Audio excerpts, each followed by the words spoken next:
మండలి జాతీయ కార్యదర్శి ప్రజా గాయకుడు గని మనతో ఉన్నారు. గని గారు నమస్కారం అండి. నమస్తే అండి. మీ గురించి చెప్పండి.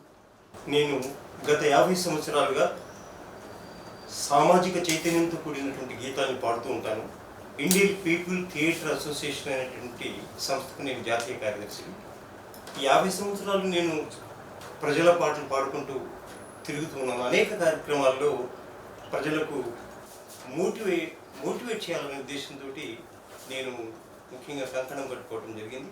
అలాగే నేను పాడుతూ పోతున్నటువంటి పాటల్లో ఒక గీతాన్ని ముందుగా మీకు పాడి వినిపిస్తాను. ఈ సమాజంలో అనేక మనస్తత్వాలు, అనేక ఆలోచన విధానాలు, రెండు మనస్తత్వాల మధ్య ఉన్నటువంటి ఆలోచన విధానం ఎలా ఉంటుందో, ఏ ఆలోచన కలిగి ఉంటే మనం ప్రగతి పదంలో ముందుకు వెళ్ళగలము, మన కుటుంబాలను నడిపించగలము, మన పిల్లల్ని నడిపించగలము, మీరే ఆలోచించవలసిందిగా విజ్ఞప్తి చేస్తూ, దృష్టిని బట్టి కనిపిస్తోంది సృష్టిని విన్నాను, దృష్టిని బట్టి కనిపిస్తోంది సృష్టిని విన్నాను, నువ్వది వాదం అన్నావు, నువ్వది వాదం అన్నావు, నేనది వేదం అన్నాను. దృష్టిని బట్టి కనిపిస్తోంది సృష్టిని విన్నాను, నువ్వది వాదం అన్నావు, నేనది వేదం అన్నాను, నువ్వది వాదం అన్నావు, నేనది వేదం అన్నాను. బల ప్రదర్శన కోసం ఒక్కడు బాంబులు విసురుతుంటే, బల ప్రదర్శన కోసం ఒక్కడు బాంబులు విసురుతుంటే, నువ్వది శౌర్యం అన్నావు, నువ్వది శౌర్యం అన్నావు, నువ్వది శౌర్యం అన్నావు, నేనది క్రౌర్యం అన్నాను. బల ప్రదర్శన కోసం ఒక్కడు బాంబులు విసురుతుంటే, నువ్వది శౌర్యం అన్నావు, నేనది క్రౌర్యం అన్నాను. దృష్టిని బట్టి కనిపిస్తోంది సృష్టిని విన్నాను, నువ్వది వాదం అన్నావు, నేనది వేదం అన్నాను, నువ్వది వాదం అన్నావు, నేనది వేదం అన్నాను. అందం కోసం అప్పు చేసి ఒక ఆభరణం కొంటే, అందం కోసం అప్పు చేసి ఒక ఆభరణం కొంటే, నువ్వది కంకణం అన్నావు, నువ్వది కంకణం అన్నావు, నువ్వది కంకణం అన్నావు, నేనది సంకెళ్ళన్నాను. దృష్టిని బట్టి కనిపిస్తోంది సృష్టిని విన్నాను, నువ్వది వాదం అన్నావు, నేనది వేదం అన్నాను, నువ్వది వాదం అన్నావు, నేనది వేదం అన్నాను. సంత నడుమ ఒక జోలె పట్టి పసి గొంతు మ్రోగుతుంటే, సంత నడుమ ఒక జోలె పట్టి పసి గొంతు మ్రోగుతుంటే, నువ్వది గేయం అన్నావు, నువ్వది గేయం అన్నావు, నువ్వది గేయం అన్నావు, నేనది గాయం అన్నాను, ఆకలి గాయం అన్నాను. దృష్టిని బట్టి కనిపిస్తోంది సృష్టిని విన్నాను, నువ్వది వేదం అన్నావు, నేనది వాదం అన్నాను. కళాత్మకంగా సినిమా తప్పుడు విలువలు చెబుతుంటే, స్వప్నిక ప్రణీత లాంటి అందరూ బలి అయిపోతుంటే, సినిమా వినోదం అన్నావు, సినిమా వినోదం అన్నావు, సినిమా వినోదం అన్నావు, నేనది ప్రమాదం అన్నాను. దృష్టిని బట్టి కనిపిస్తోంది సృష్టిని విన్నాను, నువ్వది వాదం అన్నావు, నేనది వేదం అన్నాను, నువ్వది వాదం అన్నావు, నేనది వేదం అన్నాను. నమ్మిన సత్యం నిలిపేందుకు ప్రాణాలను అర్పిస్తే, నమ్మిన సత్యం నిలిపేందుకు ప్రాణాలను అర్పిస్తే, నువ్వది మరణం అన్నావు, నువ్వది మరణం అన్నావు, నువ్వది మరణం అన్నావు, నేనది జననం అన్నాను. నమ్మిన సత్యం నిలిపేందుకు ప్రాణాలను అర్పిస్తే, నువ్వది మరణం అన్నావు, నేనది జననం అన్నాను. దృష్టిని బట్టి కనిపిస్తోంది సృష్టిని విన్నాను, నువ్వది వాదం అన్నావు, నేనది వేదం అన్నాను,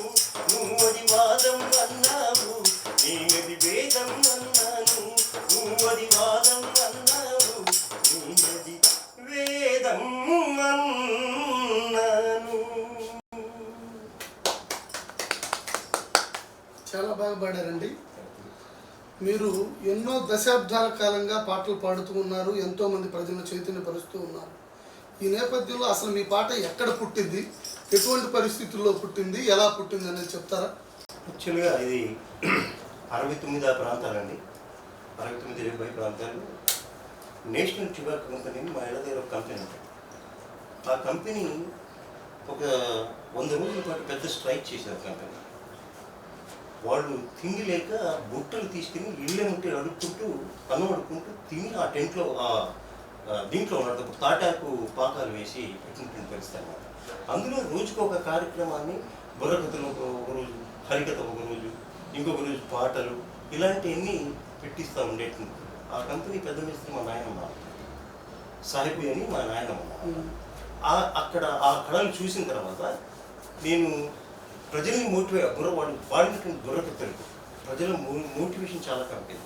అందులో నేను ఇలాంటి ప్రజల్ని మోటివేట్ చేస్తూ పాటలు పాడితే బాగుండేది అనేటువంటి ఉద్దేశంతో నేను కొన్ని పాటలు ప్రాక్టీస్ చేయడం జరిగింది. అప్పటికి ప్రజానాట్యం పునర్నిర్మాణ కాల ఎక్కువ పాటలు రాలా. అప్పుడు పాణిగ్రహి వాళ్ళు రాసినటువంటి మునగ చెట్టులో చేవ ఉందంటే నమ్ముతావా, ఓహో ఈ స్వాతంత్రం హాహా కారాలమయం, అన్యాయం అక్రమాల సమ్మిశ్రిత బలిపెట్టు అనేటటువంటి గీతాలు పాడుకుంటూ వెళ్ళాను. ప్రజానాట్యంలో 74 పునర్నిర్మాణం జరిగింది.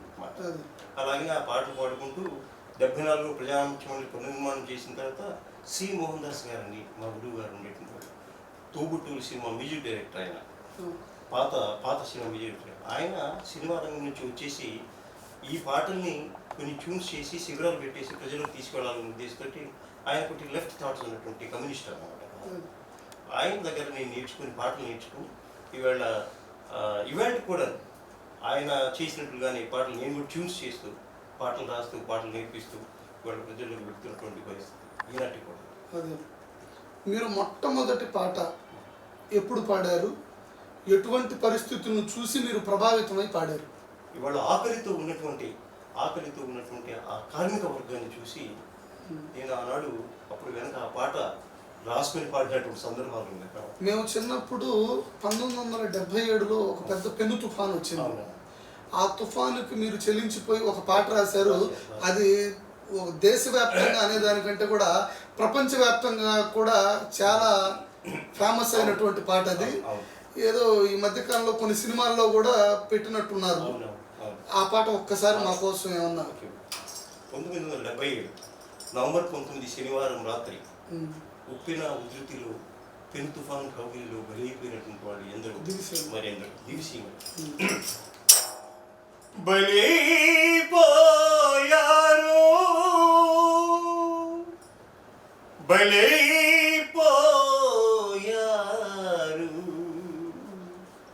ఉప్పిన ఉధృతిలో పెను తుఫాను కౌగిలిలో ఉప్పిన ఉధృతిలో పెను తుఫాను కౌగిలిలో ఎందరో మరెందరో బలైపోయారు.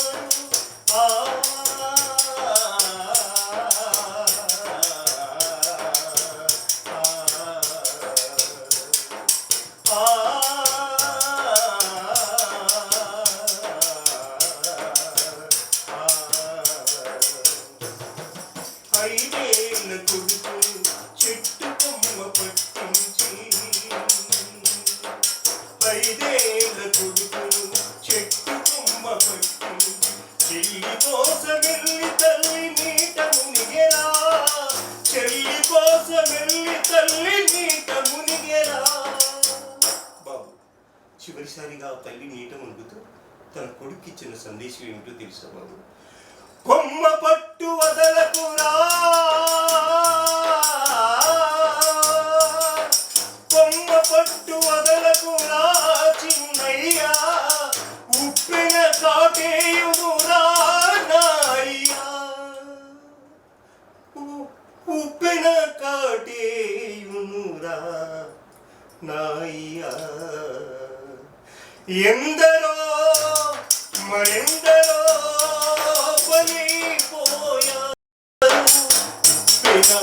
ఉద్ధృతిలో పెను తుఫాను కౌగిలిలో, ఉప్పెన ఉద్ధృతిలో పెను తుఫాను కౌగిలిలో ఎందరో మరెందరో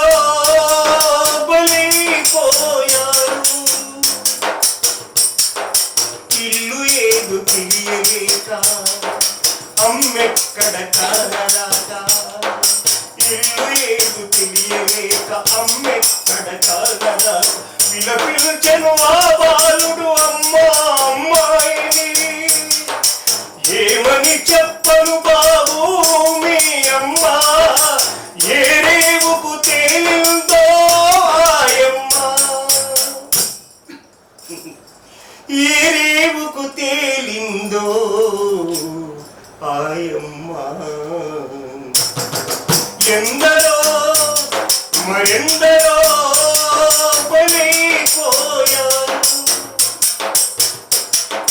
చెల్లి పెళ్లి చేద్దామని పట్ట వెళ్ళే అన్నయ్య చీరను నగలెత్తుకొని తిరిగొచ్చెను అయ్య తిరిగొచ్చిన అన్నయ్యకు శవము పలికే స్వాగతం చెల్లి శవము పలికే స్వాగతం ఎందరో మరెందరో బలైపోయారు ఉప్పెన ఉత్తుతిలో పెంకుపాను కౌగిలిలో ఉప్పెన ఉత్తుతిలో పెంకుపాను కౌగిలిలో ఎందరో మరెందరో బలైపోయారు బలైపోయారు బలైపోయారు. ఎంతో మందిని ఏడిపించినటువంటి పాట. దాదాపు ఈ పాట పాడుకుంటూ పెడితే తుఫాను వచ్చిన వెంటనే ఆ పరిస్థితి చూసిన తర్వాత చంద్రరాజరావు గారు సిపిఐ జాతీయ కార్యదర్శిగా చేసి సహాయ కార్యక్రమాల్లో వెళ్ళి పాల్గొనండి అన్నారు. మేమంతా వెళ్ళిపోయి డివిజన్ వెళ్ళిపోయి ఆ డివిజన్ పాల్గొంటే ఒక పిల్లల్ని అప్పుడు చూశాను, చెట్టు కొమ్మ చూశాను. దిగిరమ్ముకుంటే రావట్లేదే బాబు దిగిరమ్మా ఎట్లా అంటే మనం దించే పరిస్థితిలో నేను చెట్టు కొమ్మ కూడా పెద్ద ఎత్తుగా ఆ కురుని చెల్లెల్ని అక్కడ పెట్టి ఆ కొడుకు అక్కడ కొమ్మ మీద కూర్చోబెట్టి చెల్లెల కోసం అంత తుఫాను అలౌ చేసుకుంటుంటే ఇటు మా అమ్మిటి వెళ్ళింది నేను అన్నాను, మా అమ్మిటి వెళ్ళింది నేను రానంటున్నాను. మిల్లికి దించేసే వాళ్ళను సహాయక చర్యల్లో వాళ్ళు పాల్గొనడం వాళ్ళు అప్పచెప్పారు. ఇలాంటి సన్నివేశాలు పెళ్లికి చెల్లి పెళ్లి చేద్దామని పట్నం వెళ్ళాడు అతను. పట్నం వెళ్ళి బట్టలు తీసుకొచ్చి వాళ్ళతో తుఫాన్ స్టార్ట్ అయింది. ఎక్కడ విజయవాడ వెళ్ళి బట్టలు మొక్క తీసుకొని కొత్త వాటిలో చెల్లెలు తీసుకొచ్చేసి మేము చూసిన సన్నివేశం ఆ అమ్మాయి పడుకునింది చనిపోయింది. పెద్ద వెనకటి దూలాలు ఉంటాయి పల్లెటూళ్ళలో, ఆ దూలాల మీద పెద్ద దూలం ఆ అమ్మాయి గుండెల మీద పడుతుంది. ఇతను వచ్చేసి ఒక్కొక్క చీర తీసి అమ్మా కట్టుకో కట్టుకో అమ్మా కట్టుకో ఈ చీర కట్టుకోమ్మా ఇది బాగుంటుంది నీకు అని మెంటలో అయిపోయి బాగా ఇదైపోయి చీర కప్పుతున్నటువంటి పరిస్థితి చూశాను. మీరు ఇప్పుడు పాడేటప్పుడు కూడా చాలా భావోద్వేగాన్ని ఇండియన్ పీపుల్స్ థియేటర్ అసోసియేషన్ ఇప్టా ఏ ఆశయంతో స్థాపించారు, దాని ఫౌండర్స్ ఎవరు, దాని యొక్క ముఖ్య ఉద్దేశం ఏంటి? ఇండియన్ పీపుల్ థియేటర్ ఇఫ్టా అంటే ఇది ఒక మహత్తరమైన ఆశయం. రెండో ప్రపంచ యుద్ధ కాలం 1943లో ఇది స్థాపించబడింది. అప్పుడు దీని ఫౌండర్స్ పృథ్వీరాజ్ కపూర్, రాజ్ కపూర్, కైఫీ ఆజ్మీ, షబనా ఆజ్మీ లాంటి వాళ్ళు. కైఫీ ఆజ్మీ తర్వాత వచ్చేసి మన ఇక్కడ ఆంధ్రప్రదేశ్ సంబంధించి గరికపాటి రాజారావు, మిక్కిలినేని, ఏకే అబ్బాస్, ఏకే హంగల్, కైఫీ ఆజ్మీ లాంటి రచయితలు, కళాకారులు వీళ్ళందరూ పోయి ఆనాడు దీన్ని స్థాపించాలని ఉద్దేశంతో స్థాపించి ఇచ్చినటువంటి మొట్టమొదటి స్లోగన్ ఏంటంటే కళ కోసం కాదు, కళ ప్రజల కోసం అని చెప్పేసి మొట్టమొదటిసారిగా ఇఫ్టా ఇచ్చినటువంటి స్లోగన్ అంటే ప్రజానాట్యం ఇచ్చినటువంటి స్లోగన్. అలాగా అక్కడ బాంబే దీన్ని దృష్టిలో పెట్టుకుని అక్కడే ఆంధ్రప్రదేశ్ ప్రజానాట్యం స్థాపించారు. గరికపాటి రాజారావు గారు, మిక్కిలినేని గారు, కాకరావు గారు, జమున గారు, తాతినేని ప్రకాశరావు గారు, ఇవాళ అల్లు రామలింగయ్య గారు, ఇవాళ ఉన్నటువంటి ప్రముఖ నటులందరూ ఆనాడు ప్రజానాట్యం నుంచి వెళ్ళినటువంటి వాళ్ళు. వీళ్ళందరూ కలిసి ఇక్కడ ఆంధ్రప్రదేశ్ ప్రజానాట్యంగా స్థాపించి మా భూమి, ముందడుగు ఈ నాటకాలన్నీ ప్రదర్శిస్తూ ప్రజల్ని మోటివేట్ చేస్తూ నైజాం నవాబుకు వ్యతిరేకంగా ఇప్పుడు తన కార్యక్రమాల్ని ఈనాటి కూడాను ఆనాటి నుంచి ఈనాడు ఉన్నటువంటి ప్రస్తుత పరిస్థితుల్లో కూడాను ప్రజానాట్యం మళ్ళీ ఇవాళ తన కార్యక్రమాన్ని కొనసాగిస్తాను. ఇవాళ కేంద్ర రాష్ట్ర ప్రభుత్వం ప్రతిదీ మనం చూస్తున్నాం. ఇవాళ మతోన్మాద శక్తులు ఈ దేశాన్ని ఊపేద్దామని చూసేస్తారు. మహనీయుల చరిత్రను ఎత్తేస్తున్నాయి. గత చరిత్రలో రాసినటువంటి భగత్ సింగ్, రాజగురు, సుఖదేవ్ వీళ్ళ చరిత్రను కూడా తీసేసి గురుగోల్వర్కర్ లాంటి వాళ్ళ చరిత్రను ఇవాళ పెట్టి స్వాతంత్రానికి వాళ్ళే పునాది వేసిందన్నట్టుగా ఇవాళ చూపిస్తున్నటువంటి పరిస్థితి. కర్ణాటకలో భగత్ సింగ్ పాఠం ఎత్తేసి గోల్వర్కర్ చరిత్రను పెట్టినటువంటి పరిస్థితి. ఫ్యూచర్లో కూడా ఎట్లాంటివి పెట్టి మొత్తం టోటల్గా దీని రూపురేఖలు మార్చాలని భారతదేశాన్ని చూస్తున్నటువంటి పరిస్థితి అన్నమాట. దీనికి వ్యతిరేకంగా మన దేశ సమైక్యతను సమగ్రతను కాంక్షిస్తున్నాను. నేను పాటలు పాడుతూ ముందుకు వెళ్తున్నాను. దేశ సమైక్యతను సమగ్రతను కాంక్షిస్తున్నాను. దేశ సమైక్యత, సమగ్రత, నాణ్యత ప్రమాదంలో పడిపోయేటటువంటి పరిస్థితులు చోటు చేసుకుంటున్నాయి. ఈ నేపథ్యంలో కళాకారులుగా మీరు ఎటువంటి నిర్ణయం తీసుకోబోతున్నారు? మరి దాన్ని ఎలా మార్చి ప్రజల చైతన్యం పరిచేటటువంటి పరిస్థితులు ఎలా తీసుకురాగలుగుతుంది? అదే ఇప్పుడు మేము కళాకారులుగా ఇవాళ దేశ సమైక్యతను సమగ్రతను కాంక్షిస్తూ ఇవాళ ముందుకు వెళ్తున్నాం.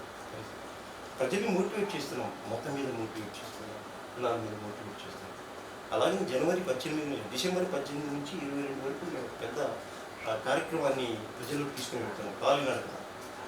కాలినడకతో ఒక 5 రోజులు గ్రామాలు సందర్శించి ఆ గ్రామాల్లో మత సామరస్యత గురించి ఎక్కడ రాష్ట్ర వ్యాప్తంగా దేశవ్యాప్తంగా మన రాష్ట్రంలో ఈవేళ రేపు డిసెంబర్ 18 నుంచి జరుగుతున్నటువంటి మన రాష్ట్రం కాలినడకన బయలుదేరి పెడుతున్నాం, గ్రామాలు వెళ్తున్నాం.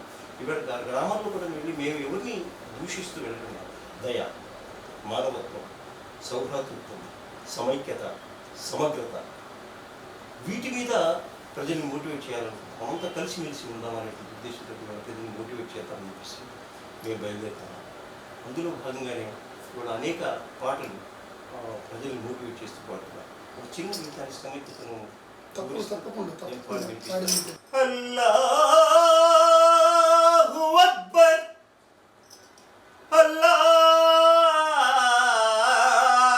అల్లాహు అక్బర్ అని ముస్లింలు నమాజ్ చేసేది. రామయ్య తండ్రి, ఓ రామయ్య తండ్రి, మా నోములన్నీ పండినాయి రామయ్య తండ్రి, మా స్వామి ఉంటే నువ్వేలే రామయ్య తండ్రి అని హిందువులు పూజించిన ఈ నిషేధి ఆకాశంలో ఒక తార వెలుగుంది. ఆ తారయే యువతారయే మనలను నడిపించింది ఈ నిషేధి ఆకాశంలో అని క్రైస్తవులు ప్రార్థించారు. సర్వమతాల సారాంశం ఒకటే. కులమని, మతమని, రాజకీయ లబ్ధి కోసం పోరాడుతున్నారు కానీ ఇది సర్వమతాల సారాంశం. ఇవాళ మతాల కోసం మారణ హోమం ఎందుకురా, మతాలలోని మానవతను కనవిందుకురా, మతాల కోసం మారణ హోమం ఎందుకురా, మతాలలోని మానవతను కనవిందుకురా. అల్లాహే అల్లాహ్ రామావు యేసు, అల్లాహే అల్లాహ్ రామావు యేసు. ఎవరి దారి వారిది, ఎవరి తీరు వారిది, ఎవరి దారి వారిది, ఎవరి తీరు వారిది, ఎవరి గమ్యమేదైనా వాడొకడే సారది, ఎవరి గమ్యమేదైనా వాడొకడే సారది. దారులు వేరైతేందిరా, గమ్యం ఒకటి ఉందిరా, దారులు వేరైతేందిరా, గమ్యం ఒకటి ఉందిరా. అల్లాహే అల్లాహ్ రామావు యేసు, అల్లాహే అల్లాహ్ రామావు యేసు. రాజ్యాన్ని విడిచాడొకడు, మొహబ్బత్ని పంచాడొకడు, రాజ్యాన్ని విడిచాడొకడు, మొహబ్బత్ని పంచాడొకడు, శిలువ మోసి అలసిపోయి ప్రాణాలర్పించాడొకడు, శిలువ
రాజకీయ లబ్ధి కోసం ఇవాళ ఇవాళ చేసిన పరిస్థితి, మనల్ని విడదీసిన పరిస్థితి కూడా వాళ్ళ రాజకీయ లబ్ధి కోసం నిన్నదాకా మనం హ్యాపీగా ఉన్నాం. 10 సంవత్సరాలు హ్యాపీగా ఉన్నాం.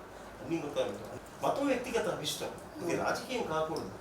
ఈ గడ్డ మీద పుట్టాం, పెరిగాం, శ్రమిస్తున్నాం, బ్రతికిడుస్తున్నాం అని దేశభక్తితో పులికించిపోయేటటువంటి జనం గుండెలు విషబీజాలు నాటేటటువంటి హక్కు ఎవరిచ్చారు?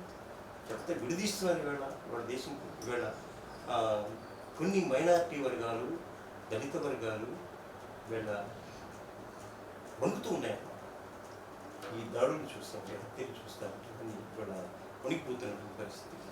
దీనికి వ్యతిరేకంగా మేము కూడా మోటివేట్ చేస్తూ వెళ్తున్నటువంటి పరిస్థితి. గతంలో కూడా హైదరాబాద్ నగరంలో దిశపై అత్యాచారం జరిగినప్పుడు ఆ యొక్క ముద్దాయిలు ఎవరైతే ఉన్నారో వారిని ఎన్కౌంటర్ చేసింది ప్రభుత్వం. అదే సమయంలో సుగాలి ప్రీతి, టేకు లక్ష్మి, మానస అనేటటువంటి దళిత బిడ్డల మీద కూడా అత్యాచారం జరిగినప్పుడు కనీసం ఆ యొక్క ముద్దాయి శ్రీనివాస రెడ్డి అనే వ్యక్తిని తీసుకెళ్లి జైల్లో వేశారు తప్ప కనీసం నేటికి కూడా ఎటువంటి తెలియనటువంటి పరిస్థితి. అంటే దళిత బహుజనుల ఆడబిడ్డలకు ఏడున్నది రక్ష, ఆధిపత్య కుల ఆడవాళ్ల చెరబడితే నేర శిక్ష అంటానికి ఇదే నిదర్శనం అని కూడా చెప్పొచ్చు. దీని మీద మీరేమంటారు? ఖచ్చితంగా చాలా దుర్మార్గమైన పరిస్థితి. ఈ ప్రభుత్వాలు ఉన్నంత వరకు, ఉద్యోగ ప్రభుత్వాలు ఉన్నంత వరకు ఇలాంటి జరుగుతూ ఉంటాయి. దళిత బిడ్డలు అణిచివేయబడుతూనే ఉన్నారు, అగ్రవర్ణాలని ఇవాళ రక్షింపబడుతూ ఉన్నారు. దీనికి రావాలి సమానటువంటి ఇప్పుడు బీసీలు, దళితులు, ఈ యొక్క అంశాల మీద ప్రజలను చైతన్యపరుస్తూ మరి మీరేమన్నా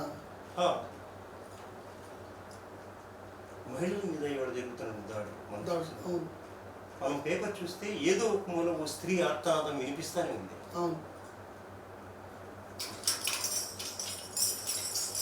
దాని మీద మదమోహం ముదిరిన మృగాల వేటలో ప్రేమాదం పెరిగిన మగాళ్ళాటలో భారతావని బంగారు బొమ్మలు ఆంధ్రావని అందాల వనితలు కలుగుతున్నారు, లేడుతున్నారు, ఊపిరుదులుతున్నారు మన ఆడపిల్లలు. వయోతున్నారు, లేడుతున్నారు, ఊపిరుదులుతున్నారు మన ఆడపిల్లలు. మదమోహం ముదిరిన మృగాల వేటలో ప్రేమున్నాదం పెరిగిన మగాళ్ళాటలో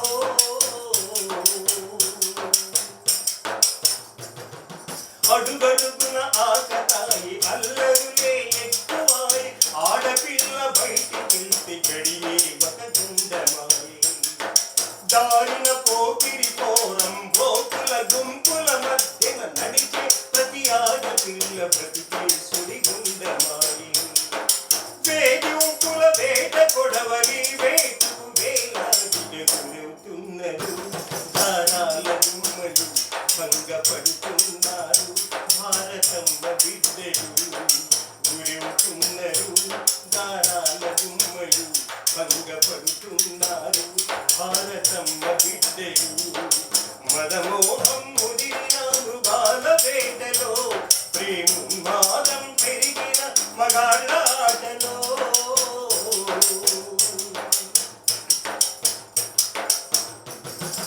బంగారు భవిత చూపే సరస్వతి నిలయాలే యూటీజింగ్ ర్యాగింగుల కేంద్రాలుగా మారిపోయి.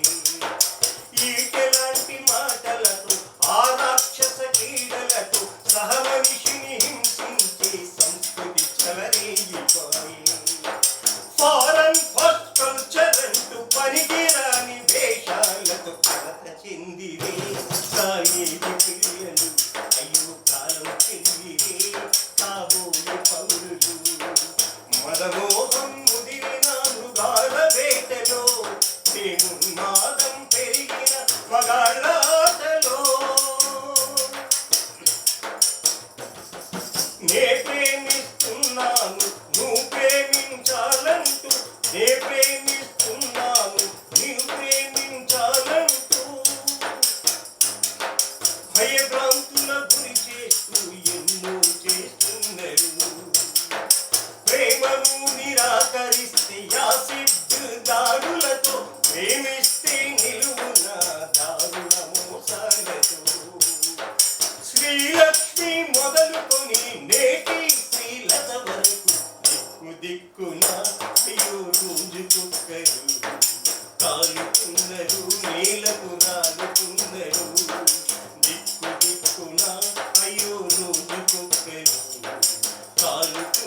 చాలా పెద్ద చాలా బాగుంది.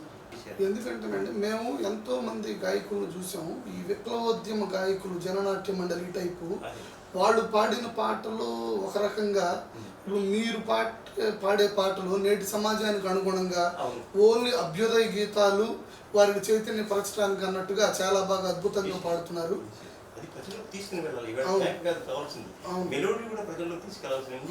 చాలా ఒక డిఫరెంట్ మీరు తీసుకొని వస్తున్నారు. ఇంకొక విషయం ఏంటంటే ఇటీవల కాలంలో మరణించినటువంటి ప్రజాయుద్ధం ఒక గద్దర్తో మీకు ఎటువంటి అనుబంధం ఉంది? గద్దర్ గారితో నాకు చాలా మంచి అనుబంధాలు ఉన్నాయండి. అప్పుడప్పుడు నేను ఫోన్ చేసి మాట్లాడుతుంటాను. ఒకసారి గుజరాత్ గాయం అని చెప్పేసి విజయవాడలో ఒక ప్రోగ్రాం పెట్టారు. పత్రికా మిత్రులు పెట్టి నన్ను పిలిచారు. గోరటి వెంకటని గద్దర్ని ముగ్గురిని పిలిచారు. ముగ్గురిని పిలిచి పాడమని చెప్తే అప్పుడు ఏంటి బయట రసీదు పుస్తకాలు తీసుకొని కూర్చున్నారు. వీళ్ళెందుకు మీకు తోచినది ఇక్కడ రాసి వెళ్ళండి. గుజరాత్ గేమ్లో టెంట్స్లో కూర్చొని ప్రభుత్వం ఇచ్చినటువంటి ఆహారాన్ని కానీ పానీయాన్ని తినే పరిస్థితులు లేరు. అందరూ వచ్చేసి అప్పుడు ముస్లింస్కి దాడులు జరిగింది కదా, వాళ్ళు ఒక టెంట్లో కూర్చొని వాళ్ళే వండుకున్నారు, వాళ్ళే తెచ్చుకుంటున్నారు, వాళ్ళే తింటున్నారు. ఇక్కడి నుంచి సహాయంగా పంపించాలనే ఉద్దేశంతో విజయవాడ పత్రికా మిత్రులతో కలిసి ఒక పెద్ద ప్రోగ్రాం పెట్టారు. మా అభివృద్ధి పెట్టిన తర్వాత వాళ్ళు టికెట్స్ రాశారు. ఒక్కొక్కరు 5,000, 10,000, 20,000, 2,000, 3,000 రాసి లోపలికి టికెట్ కాదు, ఫండ్ రాసి లోపలికి వెళ్ళారు. అప్పుడు గద్దర్ గారితో నేను వచ్చాను. అలాగే 2 సందర్భాలు మేము మీటింగ్స్లో కూడా కలిసాము. ఆ సందర్భంలో ఆయనకు ఇక్కడ ఒక ఇది దిగు చూడాలంటే అనారోగ్యంతో ఉన్నారు. నేను పాడలేను, గని పాడతాడు అని చెప్పేసి ఒక పాట నా చేత పాడించి నా పాటకు నృత్యం కూడా వేశాడు. అది తర్వాత 2 రోజుల పత్రికలు కూడా వచ్చింది. నేను పాడుతుంది ఆయన ఆడుతున్నాను మంచి అనుబంధం. అప్పుడప్పుడు మేము కలుస్తూ ఉంటాం. హైదరాబాద్లో మా ప్రోగ్రామ్స్, ప్రజారక్షణ ప్రోగ్రామ్స్ వస్తుంటారు, కలుస్తుంటారు, మాట్లాడుతున్నాం. ఆయన లేని లోటుగా చాలా ఉంది ప్రజా కళారంగానికి. 90స్లో మీరు పాడినటువంటి పాట ఇక్కడ తెలుగు రాష్ట్రాల్లో ఉన్నటువంటి ప్రజలనే కాకుండా నాటి ఉత్తర కొరియా ప్రధానమంత్రి కిమ్ ఇల్ సంగ్ అనేటటువంటి ఆయన ప్రధానమంత్రి గారు కూడా మిమ్మల్ని ప్రత్యేకంగా పిలిపించుకుని అభినందించినటువంటి పరిస్థితి. ఆ రోజున ఈ దేశం కూడా గర్వించదగ్గ విషయం అది. ఎందుకంటే ఒక అభ్యుదయ కళాకారుణ్ణి ఒక నార్త్ కొరియా అంటే చాలా గొప్ప ఇది. అటువంటి ప్రధానమంత్రి మిమ్మల్ని పిలవటం అనేటటువంటిది అదొక సంచలనం. ఆ రోజుల్లో చాలా పత్రికలు కూడా చాలా బాగా రాశాయి. అది ఆంధ్రభూమి, ఆంధ్రప్రభల్లో కూడా మంచి ఆర్టికల్స్ వచ్చాయి మీ గురించి. అది ఏంటి సార్, అది ఎందుకు అట్లా? అక్కడ అది వరల్డ్ యూత్ కాన్ఫరెన్స్ నార్త్ కొరియాలో జరిగింది. అన్ని దేశాల నుంచి అక్కడికి వస్తారు. వచ్చిన తర్వాత ఆ రోజు ఆ వేదిక మీద కిమ్ ఇల్ సంగ్ గారు వస్తున్నారు. అప్పుడు నేను ఈ భగత్ సింగ్ పాట పాడుతున్నాను. పాడాను, ఆయన ముందే పాడదామని చెప్పేసి అనుకుని తర్వాత నా అవకాశం, నాకు ఛాన్స్ వస్తుంది. ఇతర దేశాల వాళ్ళు పాడారు. వాళ్ళు ఇన్స్ట్రుమెంట్స్ అవన్నీ వాయించేసి వాళ్ళు వెళ్ళిపోయారు. ఇవాళ వేరే నేను వెళ్ళి భగత్ సింగ్ గీతం పాడాను. అంటే ఆ భగత్ సింగ్ గీతాన్ని వాళ్ళ లాంగ్వేజ్లో వాళ్ళు ఇంటర్ప్రిట్ చేస్తుంటారు. వాళ్ళు వివరించారు ఆ గీతం యొక్క సారాంశం ఏంటి, పాట సాహిత్యం ఏంటి. అది నేను పాడి వినిపించాను అనమాట. పాడి వినిపించిన తర్వాత ఆయన కూర్చొని విన్నారు. విన్న తర్వాత దిగులుతుంటే విజయం పెట్టాడు.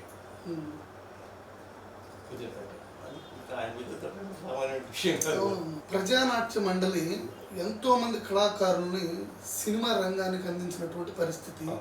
ఇందులో భాగంగానే కీర్తిశేషులు మాదాల రంగారావు గారు వారు ఎన్నో గొప్ప గొప్ప సినిమాలు తీశారు. వారి సినిమాలు చూసి మేము కూడా చాలా ఇన్స్పైర్ అయినటువంటి సందర్భాలు ఆ రోజుల్లో. వారికి మీకు ఒక ప్రత్యేకమైన అనుబంధం ఉంది, దాని గురించి ఒకసారి.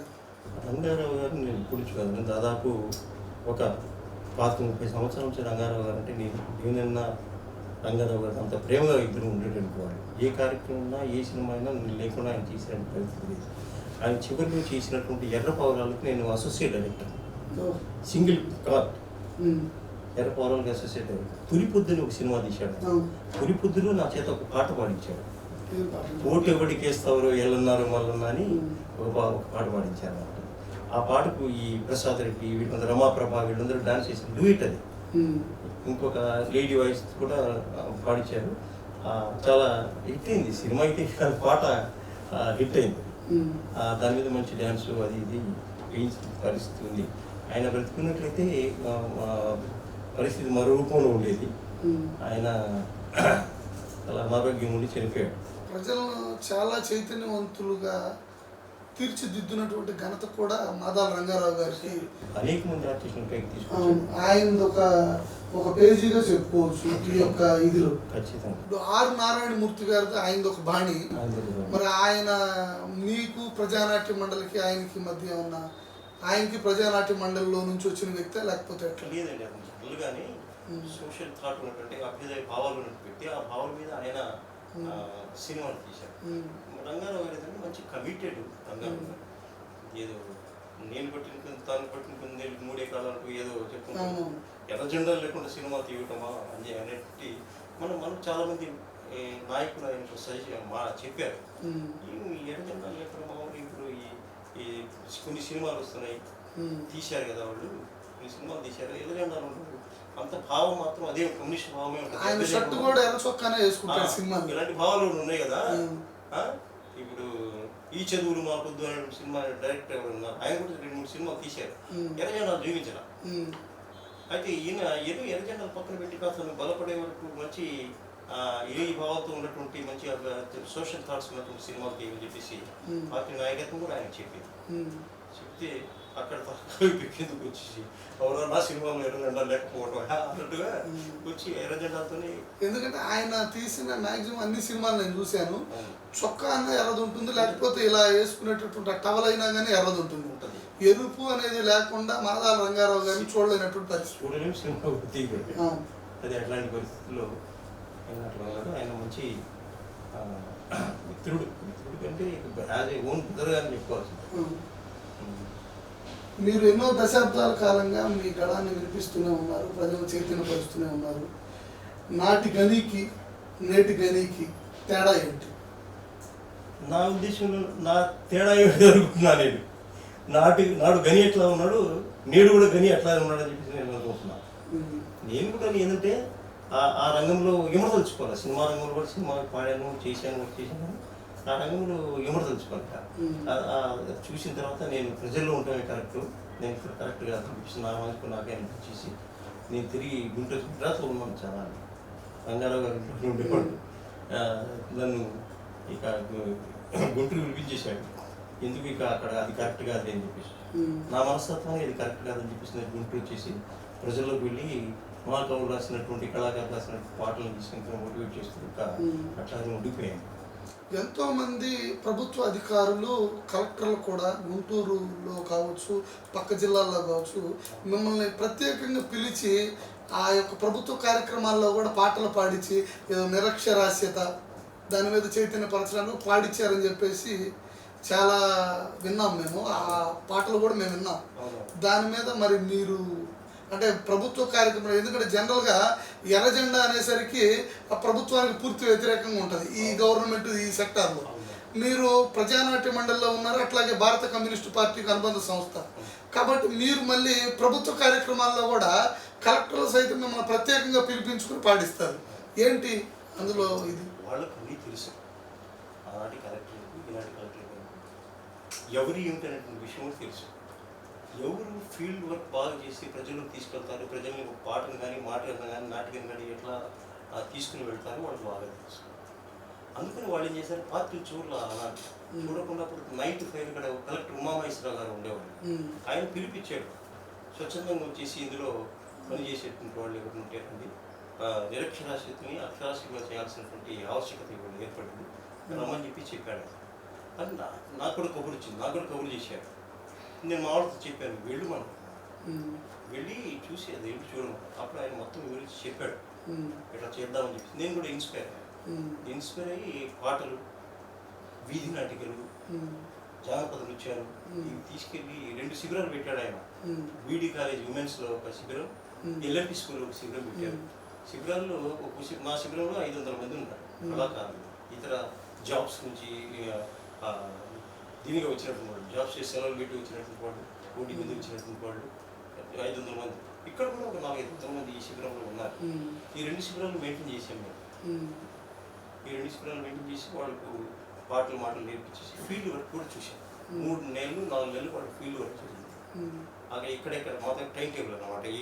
ఏ నాటకం ఎక్కడ ఆడుతున్నారు, ఏ దళం ఏ ఊళ్ళో ఆడుతుంది, ఏ దళం ఏ ఊళ్ళో ఆడుతుంది, ఇప్పుడు 1 గంట అయింది, ఈ దళం ఈ ఊళ్ళో దళం ఆడుతుందా లేదని వెళ్ళి కార్లో వెళ్ళి చెప్పేసారు. ఇది మొత్తం ఏం జరుగుతుందని పర్యవేక్షణ చేసి ఒక కారు కూడా ఇచ్చారు గవర్నమెంట్ వాళ్ళు. ఉమామహేశ్వర గారు అప్పుడు ఆ కార్లో వెళ్ళి చూసేవాళ్ళం. అట్లా ఆ కార్యక్రమం అంటే వాళ్ళకు విశ్వాసం ఉంది, వీళ్ళు కరెక్ట్ మనుషులు, వీళ్ళు కరెక్ట్గా చేస్తారు, నైతికత ఉంటుంది అనేటటువంటిది వాళ్ళకి బాగా తెలుసు. కాబట్టి పార్టీలను మేము కమ్యూనిస్టులమైనా వాళ్ళు పిలిపించేసి వాళ్ళు ఉపయోగించుకున్నారు. మాకు కూడా ఏంటంటే మంచి కార్యక్రమం కాబట్టి, అది మంచి కార్యక్రమం కాబట్టి మేము కూడా ప్రజలు మోటివేట్ చేసే కార్యక్రమం అక్షరాస్యత మీద చాలా అవసరం కాబట్టి మేము కూడా ఇన్వాల్వ్ అయ్యాం. అది ఈ ప్రజానాట్య మండలిలో మీతో పాటుగా ఒక ఆయన ఆ రోజుల్లో ప్రజల్లో తిరుగుతూ మీరు పాడుతూ ఉంటే పక్కన సహాయకంగా ఉన్నటువంటి ఒక గొప్ప మ్యూజిక్ డైరెక్టర్ ఆయన ఈ రోజున తెలుగు ఇండస్ట్రీలో, వందే మాత్రం శ్రీనివాస్ గారు. వారితో మీకున్న అనుబంధం, వారికి మీతో ఉన్న అనుబంధం, ఎందుకంటే 2-3 ఇంటర్వ్యూల్లో కూడా మీ గురించి చెప్పాడు ఆయన ప్రత్యేకంగా. అవునవును, నా గురించి చెప్పాడు. అయితే ఏంటంటే అతను మేము 74-75లో ఖమ్మంలో పెద్ద పునర్నిర్మాణం జరిగింది. అంత ప్రజానికి పెద్ద శిబిరం పెట్టాము. ఆ శిబిరంలో అతను ఆ గేట్ కాడ నిల్చొని, అప్పుడు చదువు లేదు, గేట్ కాడ నిల్చొని తెలుగు వీర లేవరా దీక్షభూని సాగరాన్ని పాట పాడుతున్నాడు. అతను అట్లా పాడుతున్నారని చెప్పేసి మా ఖమ్మం చౌదరి గారిని మా పార్టీ నాయకులు ఒక తీసుకొచ్చి నల్లూరు వెంకటేశ్వర గారికి అప్పచెప్పాడు. ఆ నల్లూరు వెంకటేశ్వర నువ్వు ఒంగోలు వస్తావా, నిన్ను చదివిస్తాను, నేను పాడిస్తాను, గాయకుడు చేస్తాను, అది ఇదని ఆయన కూడా చెప్పిన తర్వాత ఈయన కూడా మూటి పెట్టి పంపించారు వాళ్ళ తల్లిదండ్రులు కూడా. విజయవాడ వచ్చాడు. ఇక అక్కడి నుంచి ఒంగోలు వచ్చి ఆయన మెట్రిక్ చదువుతూ చేస్తున్నటువంటి కార్యక్రమాన్ని లా చేశాడు. ఇక ఈ లోపల మేమంతా ఇద్దరం కలిసి ఈ రాష్ట్రం అనేక నల్లూరు వెంకటేశ్వర గారికి తిప్పారు ఆయన. మా ఈ రాష్ట్రంలో ఉన్నటువంటి అనేక జిల్లాలో అప్పుడు భూమి భాగతులకు నాటికి ఉండేది. ఆ నాటికి మేము ఇద్దరం కలిసి పాడేటువంటి వాళ్ళం. ఇక అలాగా ఇద్దరం కలిసి దాదాపు అనేక సంవత్సరాలు మేము ఇద్దరం కలిసి తిరిగినట్టు ఇదే ఓపెన్ ఆర్టీలో మన శ్రీనివాస్ చెప్పి. అంటే వీళ్ళు సినిమా రంగానికి వెళ్ళి వీళ్ళ లైఫ్ స్టైల్ కానివ్వండి, వీళ్ళు లగ్జరీస్ కానివ్వండి, మరి మీరు ఎన్నో పాటలు ఎంతోమంది చైతన్యపరుస్తున్న నేపథ్యంలో ఈ సినిమాల్లోకి వెళ్ళి నేను కూడా ఒక గొప్పగా ఒక మంచి ఇదిలోకి వెళ్ళాలి, నేను బాగుండాలి, నేను కారులో తిరగాలనే ఆలోచన మీకు ఎప్పుడు రాలేదు? జనరల్గా ఏంటంటే అంటే ఆలోచన లేదు, కానీ ఆ రంగంలో ఉండాలనేటటువంటి ఇందా చేశాను కదా, ఆ రంగంలో ఉండాలి అనేటువంటి నాకు లేదు. ప్రజల్లో ఉండి పాడాలా, డబ్బు తీసుకొని ప్రజల్లోనే పాడాలా, ప్రజల్లోనే ఉండాలా, ప్రజా సమస్యను ఎత్తి చూపించాలా అనేటటువంటి దృక్పథం ఉండేది నాకు. అక్కడ ఎమ్మడిలో వెళ్ళి అనే ఉద్దేశంతో అప్పుడు నాకు మ్యారేజ్ కూడా చాలా ఆ రోజుల్లో అక్కడ ఉన్నాను నేను వెళ్ళి. అక్కడి నుంచి లాభం లేదని చెప్పేసి ఇక్కడికి వచ్చేసాను. ఇక్కడికి వచ్చేసి నాకు అంతా ఈ ప్రజల్లో ఉండాలి మైండ్, సాదా సీదా జీవనం గడపాలి, అదే సాదాసీద జీవనం గడపాలనేటువంటి పరిస్థితి కాదు, కానీ ప్రజల్లో ఉండాలి, ప్రజలు దూసుకుని వెళ్ళాలి, ప్రజల్ని మోటివేట్ చేయాలి, ప్రజల్లోనే తిరగాలనేటువంటి సినిమా రంగంలో ఉంటే తిరగలేం కదా. అందుకని ఆ ఆలోచనతోనే నేను వచ్చేసాను. మీ కుటుంబ నేపథ్యం, మీ పిల్లలు ఎంతమంది? నాకు 2 ఆడపిల్లలండి. పెద్ద అమ్మాయి బీటెక్ చదివింది, హైదరాబాద్లో ఉంటుంది. రెండో అమ్మాయి ఏమో ఈ హెట్రో ఫార్మసీలో సీనియర్ కెమిస్ట్ చేస్తుంది. ఇక ప్రస్తుతం వాళ్ళిద్దరు అట్లా సెటిల్ అయిపోయారు. ఇక నేను మా ముసలమ్మ ఇద్దరం ఉన్నాం. మేమిద్దరం ఏదో కాలం గడుపుతూ ఉన్నాము. ఇన్ని సంవత్సరాల మీ పాట జీవితంలో మీరు పొందింది ఏమిటి, పోగొట్టుకున్నది ఏమిటి? పొందాను కానీ పోగొట్టుకోవాలి. పొందాను ఇప్పుడు నేను అది ఏం ఆలోచన లేకుండా కుటుంబాలతో మామూలు సాధారణమైన మనిషిలాగా ఉన్నట్లయితే పోగొట్టుకున్నాను. నేను ఒక కళాకారుడిగా ఉండాలి అనుకున్నాను కాబట్టి నేను చాలా పొందాను. పొందాను కాబట్టి మీరు తీసుకొచ్చి మీ ఛానల్లో నన్ను ఇక్కడ కూర్చోబెట్టి ఇంటర్వ్యూ చేస్తున్నారు. మామూలు కేర్ కదా మీరు చేస్తున్నారు. అందుకని అలాగనే ఎన్ని పరిచయాలు, చాలా పరిచయాలు, చాలా తిరిగాను. అనేక మంది మంచి మిత్రులతో పరిచయం అయింది నాకు. మామూలు మనిషిగా ఉంటే ఏ పని కాదు. ఇవాళ వేళ కూడా ఇలాంటి వాళ్ళు ఎక్కిస్తున్న సెలైన్ వల్లే నేను డబ్బు పట్టుకుని ఇంకా ప్రజల్లోకి వెళ్తాను. ఇది సెలైన్. మీరు తరిమల నాగిరెడ్డి, చంద్ర రాజేశ్వరరావు, చంద్ర పుల్లారెడ్డి, పుట్ల రామనరసింహ, దేవులపల్లి వెంకటేశ్వరరావు లాంటి ఎంతోమంది గొప్ప గొప్ప నాయకుల్ని మీరు చూసుంటారు. వాళ్ళకి అనేకమైనటువంటి ఆస్తిపాస్తులు ఉన్నా, ఎంతో లగ్జరీగా లీడ్ చేసేటటువంటి జీవన విధానం ఉన్నా, వాటన్నిటిని తృణప్రాయంగా వదిలేసి ప్రజల కోసం ప్రాణాలు అర్పించినటువంటి ఎంతోమంది నాయకుల్ని మీరు చూశారు.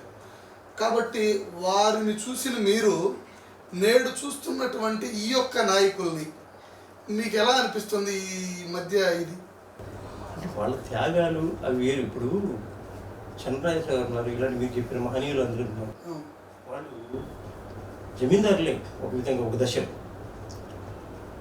చంద్రరాజేశ్వర గారు 200 ఎకరాలు భూమి బలహీన వర్గాలకు, దళిత వర్గాలకు ప్లాట్లు వేసి పంచాడు ఆయన. పంచిన తర్వాత భూ పోరాటం మొదలైంది. చల్లపల్లి రాజా మీద భూ పోరాటం మొదలైంది. అట్లాగనే మిగతా మహనీయులు కూడా పంచారు. మీరు వాళ్ళకి వీళ్ళకి తేడా చెప్పమంటే వాళ్ళు సామాజిక పరిస్థితులు మారిపోయి ఉన్నాయి. ఇవాళ అంతగా లేదు, కానీ కొంత త్యాగమూర్తులు ఉన్నారు ఇప్పుడు కూడా. అంతగా మహత్తరంగా అని చెప్పట్లేదు, కానీ వాళ్ళ బాటలో అనుసరిస్తూ ఆ మార్గంలో ప్రయాణిస్తున్నటువంటి రైళ్ళ మీద ఎక్కేసేటువంటి వాళ్ళు ఉన్నారు ఇవాళ మూమెంట్స్, లెఫ్ట్ మూమెంట్లో. అందులో సందేహమే లేదు, కానీ ఈ సామాజిక పరిస్థితి మార్పులు చెందినాయి కాబట్టి ఇప్పుడు కొద్ది గొప్ప తేడాతో నడుస్తూ ఉంది. ఆ రోజున 10 మంది ఎమ్మెల్యేలు ఉంటే వారిలో 8 మంది కమ్యూనిస్టులు ఉండేవాళ్ళు. ఈ రోజున కమ్యూనిస్టులు కంటికి కనపడినటువంటి పరిస్థితి. అంటే ఈ యొక్క పోరాట పటిమ నిర్వీర్యం అయిపోయిందా, నిర్వీర్యం చేయబడిందా? లేదు, నిర్వీర్యం అయిపోయినటువంటి పరిస్థితి ఏం లేదు, కానీ కాస్త చేయబడింది. ఎవరి వల్ల చేయబడింది? ఇప్పుడు పాలక వర్గాలు ఉన్నాయి, రకరకాల రాయితీలు ప్రకటిస్తున్నాయి యువతరానికి. నువ్వు మనం చెప్పినట్టుగా కమ్యూనిస్టులు చెప్పినటువంటి కమ్యూనిస్టుల మాటలో నడవాలంటే వాళ్ళ యువతరం లేదు. ఇది మోటివేట్ చేసుకొని రేట్ చేసుకొని మనం వాళ్ళని చేసుకోవాల్సిన అవసరం ఉంది. కాబట్టి వాళ్ళు ఆ రాయితీలు వాళ్ళు ప్రకటిస్తున్నటువంటివి, వాళ్ళు వెళుతున్నటువంటి ఆ హంగు ఆర్భాటాలు, ఆ కార్లు, వాళ్ళకి వీళ్ళు తిరగటం, వీళ్ళు పెద్ద పెద్ద కద్దరు చొక్కాలు వేసుకొని నడవడం, వాళ్ళకి వీళ్ళు నడవడం, అదే గొప్ప అనుకుంటున్నారు వాళ్ళ యూత్. దాని మూమెంట్లో ఇప్పుడు అలాగా కొంత ఇబ్బంది, ఒక పార్టీ నష్టపోయినటువంటి ఇది కరెక్టే. అంతేగాని దానికి ఏదో తప్పులు చేసి పార్టీ నష్టపోవాలి అలాంటిది ఏమి లేదు. పెట్టుకుని వాళ్ళ మాటలో నడుస్తూనే ఉంది. వాళ్ళు ఏంటంటే యువతరాన్ని మోటివేట్ చేయడంలో పార్టీ కొద్దిగా ఫెయిల్ అయింది. వాళ్ళ ఈ బలమైనటువంటి రాయితీలు ఏదో ప్రకటిస్తున్నారు, మాట్లాడుతున్నారు, యువతను కాపాడుతున్నారు, వాళ్ళు యువతకు 4 డబ్బులు ఇచ్చి నడిపించుకుంటున్నారు. కాబట్టి అది అట్లా కొనసాగింది. మనం అట్లా చేయలేం కదా, కమ్యూనిస్టులు వీళ్ళు అట్లా చేయలేదు. అసెంబ్లీ అనేటటువంటిది విధానపరమైనటువంటి అంశాల మీద చర్చలు జరిగేటటువంటి ఒక వేదిక. ప్రజా సమస్యల పరిష్కారానికి అదొక వేదిక. అయితే ఈ రోజున ఉన్నటువంటి నాయకులు అరే లుచ్చ, నా కొడక, ఒరే అరే అని సంబోధిస్తా కొంతమంది ఎమ్మెల్యేలు కావచ్చు, కొంతమంది మినిస్టర్లు కావచ్చు, ఈ రకమైనటువంటి వ్యాఖ్యలకు పాల్పడుతూ ఉన్నారు. మొన్న ఈ మధ్యకాలంలో నేను ఒక క్లిప్పింగ్ చూసినప్పుడు భౌతికంగా ఎలిమినేట్ చేయాలి వీళ్ళని అని కొంతమంది పేర్లతోటి ఒక పార్టీ నాయకుడు అన్నటువంటి పరిస్థితి. దీని మీద మీరేం మాట్లాడతారు? ఇవాళ చాలా దుర్మార్గమైనటువంటి ఇది నడుస్తూ ఉంది. వీళ్ళు మీరు చెప్పినటువంటి అన్ని వాస్తవం. ఇవాళ ఏ ఛానల్ చూసినా, ఏ సోషల్ మీడియా చూసినా, ఆడవాళ్ళ కానీ మగాళ్ళ వరకు అసలు మాట్లాడకూడని మాటలు, మాట్లాడకూడని బూతులు, తల్లిని చెల్లిని అని కాకుండా రకరకాలుగా ఇక వాళ్ళ ఇష్టంగా మాట్లాడుతున్న పరిస్థితి. ఇది ఫ్యూచర్లో చాలా ప్రమాదకరమైన పరిస్థితి, ఫ్యూచర్ వెళుతుందేమో అనిపిస్తూ ఉంది.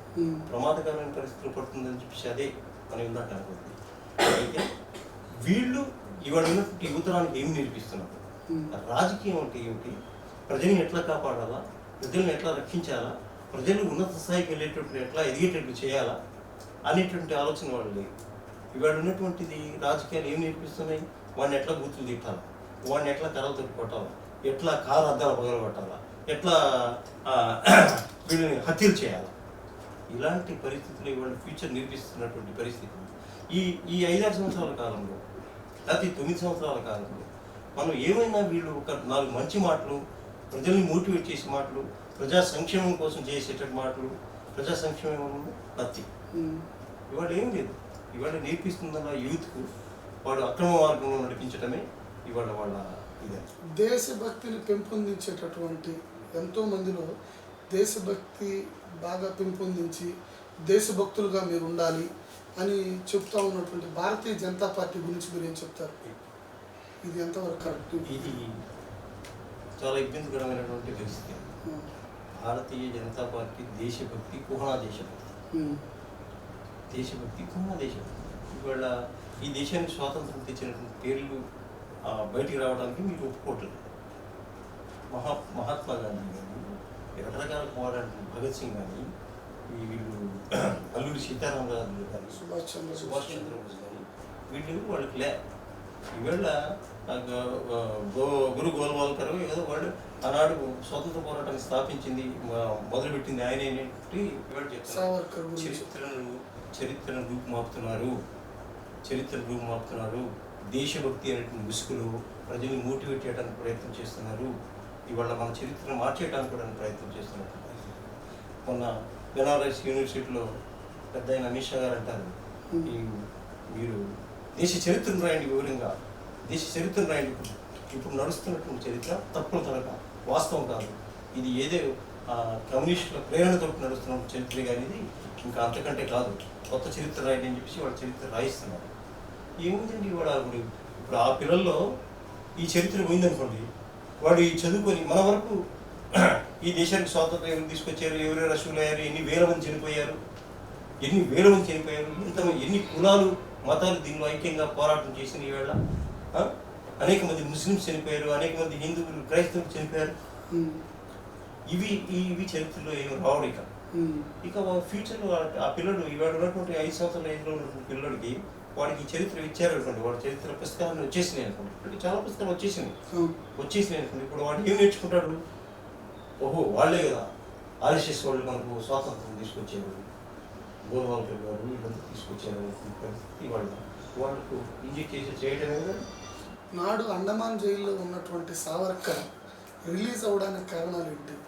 రిలీజ్ అవ్వడానికి ఏం లే, అప్పుడు ఉన్నటువంటి ఈ బ్రిటిష్ వాళ్ళ కాళ్ళు చేతులు పట్టుకుని ఆయన రాసిచ్చాడు, నేను మీ స్వాతంత్ర పోరాటంలో పాల్గొన్నాను, మీ కార్యక్రమాల్లో నేనేం మీకు వ్యతిరేకంగా జరిగేటటువంటి కార్యక్రమాల్లో నేనేం పాల్గొన్నాను అతను రాసిచ్చి ఆ హామీ తీసుకుని అతను దీని నుంచి బయటపడ్డాడు.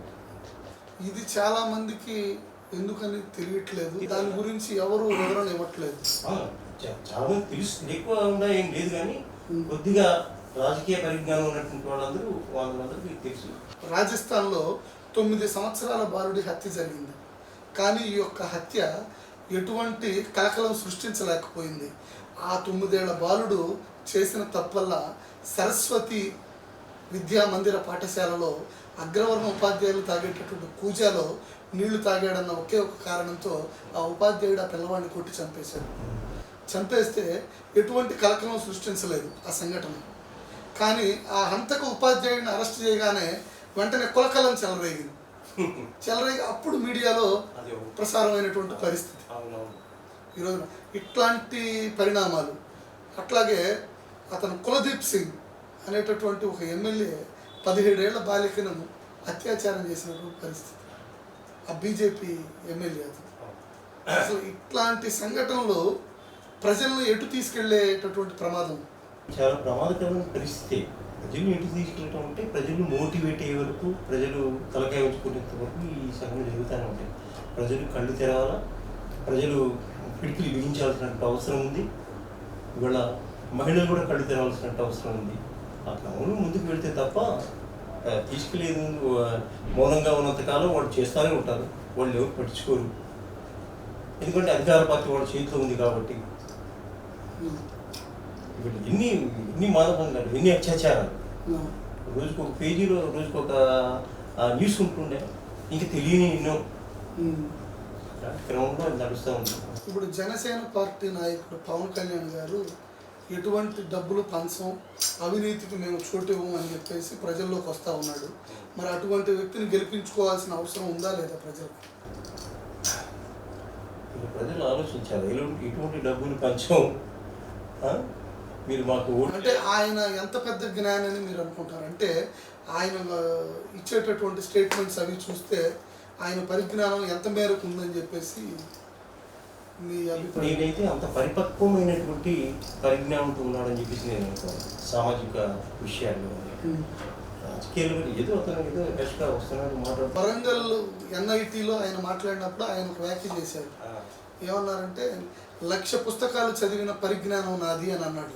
ఎక్కువ పుస్తకాలు చదివినటువంటి ఏకైక వ్యక్తి కార్ల్ మార్క్స్. ఆయన చదివిన పుస్తకాలు 30,000. నెక్స్ట్ అంబేద్కర్ 25,000 అప్రాక్సిమేట్గా. మరి ఈయన 1,00,000 పుస్తకాలు ఎక్కడి నుంచి చదివాడు అనేది కూడా ప్రజలు తెలుసుకోవాల్సిన అవసరం ఉంది. ఒక మాట ఉదాహరణ అన్నాను కానీ 1,00,000 పుస్తకాలు చదివినటువంటి వాడైతే వాడికి బీజేపీ కావాలని చెప్పేసి ఆహ్వానించాడు. 1,00,000 పుస్తకాలు చదివినటువంటి వాడైతే కార్ల్ మార్క్స్ గానే ఉండేవాడు, అంబేద్కర్ గానే ఉండేవాడు, పూలే గానే ఉండేవాడు. అన్నీ ఒక సందర్భంలో బల్బుని ఐన్స్టీన్ కనిపెట్టాడు అంటాడు. ఒక సందర్భంలో నేను గుంటూరులో పుట్టాను అంటాడు. ఒక సందర్భంలో నేను నెల్లూరులో పుట్టాను అంటాడు. ఒక సందర్భంలో ఎంపీసీ గ్రూప్ అంటాడు. ఒక సందర్భంలో సిఈసి గ్రూప్ అంటాడు. అది స్థిరత్వం లేనటువంటి మాటలు ఉన్నాయి, కొన్ని ఉన్నాయి. ఎందుకంటే ఈయన ఇటువంటి వ్యక్తికి మరి ప్రజలు ఎంతవరకు పట్టం కడతారని మీరు అనుకుంటున్నారు? పట్టం కట్టేటువంటి ఇవాళ కులం ఒక బలమైనటువంటి దీంతో ఉంది కాబట్టి, జనం అభిమానులు ఉన్నారు కాబట్టి ఏదో నేను అనుకుంటే కొన్ని సీట్లన్నా పట్టం కట్టొచ్చేమో అనేటువంటి ఆలోచన. కాపులు కూడా వ్యతిరేకిస్తూ ఉన్నారు కదా? ఉన్నారు. పోయినసారి కూడా వ్యతిరేకించబట్టే కదా ఈయన కూడా ఓడించారు. ఈయన కూడా గెలవలేదు. ఎందుకంటే ఆ నలుగురే కనపడుతున్నారు ఆ పార్టీలో తప్ప కేడర్ కూడా ఎక్కడ కనపడినటువంటి పరిస్థితి. ఎందుకంటే ఇక అంతే, స్థిరత్వం లేని మాటలు ఉన్నాయి. ఇంకా జనంలో ఉంది. ఇంకా ఇలా స్థిరత్వం లేకుండా మాట్లాడుతున్నటువంటి మనం ఏం పాలిస్తాడు అనేటువంటిది జనం అక్కడక్కడ నేను టాక్స్ వింటున్నా. చూడాలి. గతంలో మా చిన్నతనంలో అని చెప్పొచ్చు, మీరు కూడా చిన్నగా ఉన్నప్పుడు తల్లిదండ్రులు స్కూల్కి వెళ్ళకపోతే భయంకరంగా కట్టేసి కొట్టేవాడు. ఈ రోజున పిల్లల్ని స్కూల్కి వెళ్ళకపోతే కనీసం దండించే పరిస్థితి కూడా లేదు. ఎంతో అల్లారు ముద్దుగా పెంచుకుంటున్నటువంటి నేపథ్యంలో వృద్ధాశ్రమాలు కానీ ఎక్కడా కూడా లేవు. కానీ ఈ రోజున ఇంత అల్లారు ముద్దుగా పెంచుకున్న పిల్లల డెవలప్మెంట్స్ కోసం తల్లిదండ్రులు తమ ప్రాణాలను పణంగా పెట్టి వారిని చదివించుకొని ఉన్నతంగా స్థిరపరిచే నేపథ్యంలో మరి ఈ వృద్ధాశ్రమాలు ఈ ఎందుకు పెరుగుతున్నాయి అంటారు? వారిని తీసుకెళ్ళి అక్కడ ఎందుకు జాయిన్ చేస్తున్నారు అంటారు? ఇవాళ వృద్ధులు ఇళ్లలో ఉండి పిల్లలు చదువులకు ఆటంకం అని చెప్పేసి, వాళ్ళు చదువులకు ఆటంకం అని చెప్పేసి రకరకాల ఇంట్లో ఇవాళ వృద్ధులు ఉండటానికి యంగ్లు ఉన్నటువంటి బిడ్డలు ఇవాళ అంగీకరించేటువంటి పరిస్థితులు లేరు. వృద్ధాప్యాన్ని వాళ్ళు చూసే పరిస్థితి. నేను ఆ మధ్యకాలంలో ఒక ఇంటికి వెళ్ళాను. నేను అక్కడ ఇళ్ళకి వెళ్ళిన వెంటనే నేను కొద్దిగా వృద్ధుల్ని పలకరిస్తూ ఉంటాను. అమ్మ ఎట్లా ఉన్నావు, ఏంటి పరిస్థితి? వెనక మంచంలో ఉంది అంటే ఏ మంచంలో వెనక దొడ్లో మంచం వేసేసి వెనక తోటలాగా ఉంటాను, మంచం వేసేసి కూర్చోబెట్టాను. ఏందమ్మా ఇక్కడ కూర్చున్నావు ఏంటంటే, అబ్బాయి కోసం ఎవరు ఫ్రెండ్స్ వచ్చారంటయ్యా, వాళ్ళతో మాట్లాడుతున్నాను అని నా యోగక్షేమాలు అయ్యాయని కొద్దిగా మాట్లాడుతుంది. ఇంక ఇదంతా చెప్పిన తర్వాత ఆమె కొన్ని మాటలు చెప్పింది. ఆ మాటల్ని పాటలుగా నేను రాసుకొని ప్రజలకు తీసుకెళ్ళి పాడుతున్నాను. అది వినిపిస్తాను ఆమె ఏం చెప్పింది. వృద్ధాప్యమా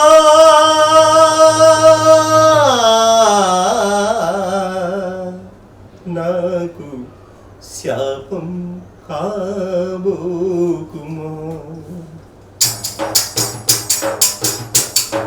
వృద్ధాప్యమా నాకు శాపం కాబోకుమా, బిడ్డలగని పెంచడమే నీ చేసిన పాపమా, వృద్ధాప్యమా నాకు శాపం కాబోకుమా, బిడ్డలగని పెంచడమే నీ చేసిన పాపమా, వృద్ధాప్యమా.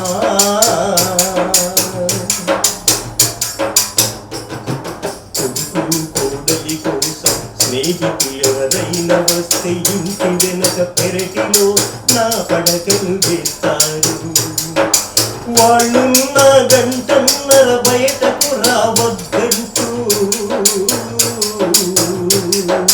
వాళ్ళున్న గంటన్నర బయటకు రావద్దంటూ జాగ్రత్తలు చెప్పి వెనక గడియ వేసి వెళతారు. పెరటిలో ఆ గంటన్నర నేను పడ్డ వేదన, వృద్ధాప్యం కన్నా చావు గొప్పదని భావన. వృద్ధాప్యమా నాకు శాపం కాబోతుమా, బిడ్డలగని పెంచడమే నీ చేసిన పాపమా. వృద్ధాప్యమా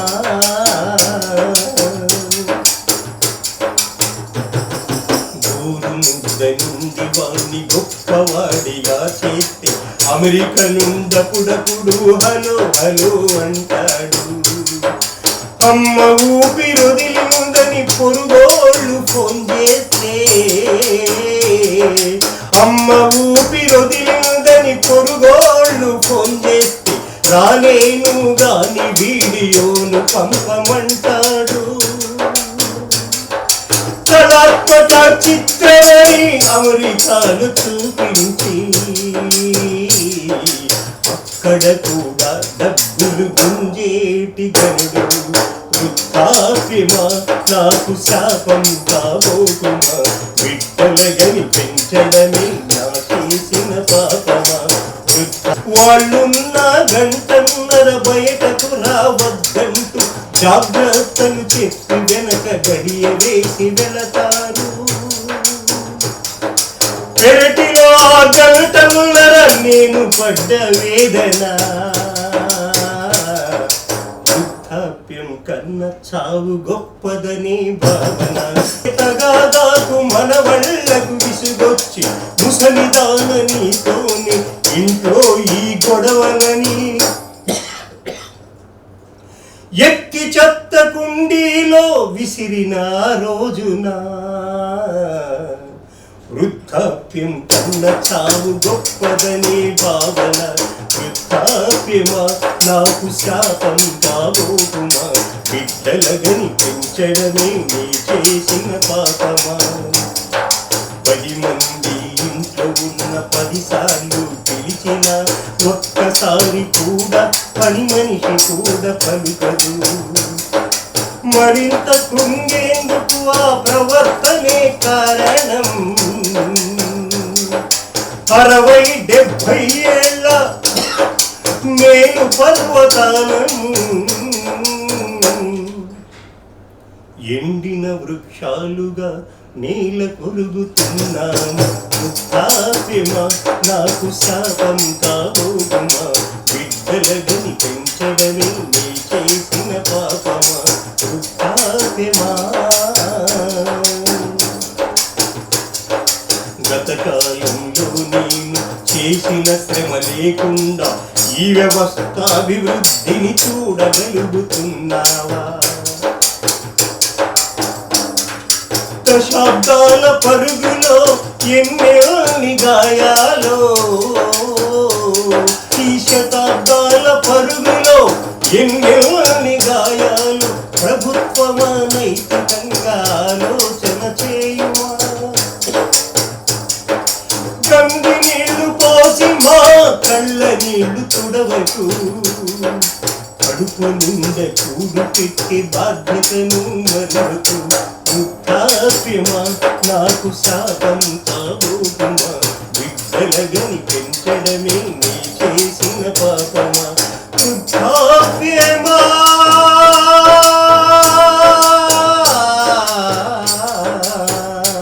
నాకు శాపం కాబోతుమా. ఓకే జని గారు, మేము పిలవగానే మా స్టూడియోకి వచ్చి మీరు ఒక అమూల్యమైనటువంటి సందేశాన్ని మాకు ఇచ్చారు. కాబట్టి చాలా ధన్యవాదాలు.